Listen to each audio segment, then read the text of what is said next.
આજે નવોદયની તૈયારી માટે આપણે એક વિડીયો લઈને આવી ગયા છીએ. તો આજે આપણે સમ સંખ્યા એટલે કે બેકી સંખ્યા વિશે આપણે અભ્યાસ કરીશું. તો સમ સંખ્યા એટલે શું? તો જે સંખ્યાનો એકમનો અંક 2, 4, 6, 8 કે 0 હોય તેવી સંખ્યાને આપણે શું કહીશું? સમ સંખ્યા કહીશું. અથવા એને બીજા શબ્દોમાં કેવું હોય તો બેકી સંખ્યા કહીશું. દાખલા તરીકે 86, તો 86 ને આપણે શું કહીશું?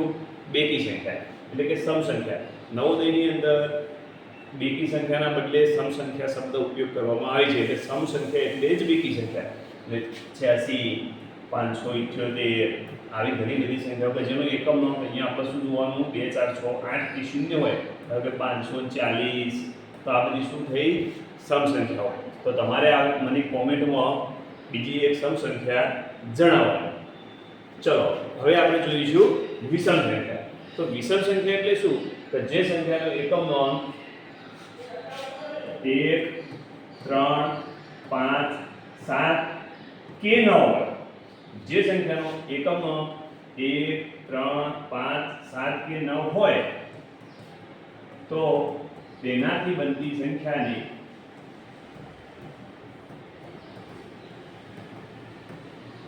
વિષમ સંખ્યા એટલે કે એકી સંખ્યા કહેવાય.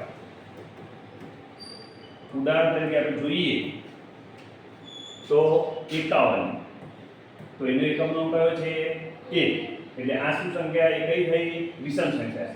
બીજી સંખ્યા જોઈએ આપણે 575, તો કઈ સંખ્યા? એકમનો અંક 5, તો આ વિષમ સંખ્યા થઈ. ત્રીજી સંખ્યા જોઈએ આપણે તો 50079, તો આ પાછળનો એકમનો અંક 9 છે, એટલે વિષમ સંખ્યા કહેવાય. તો તમારે મને એક બીજી સંખ્યા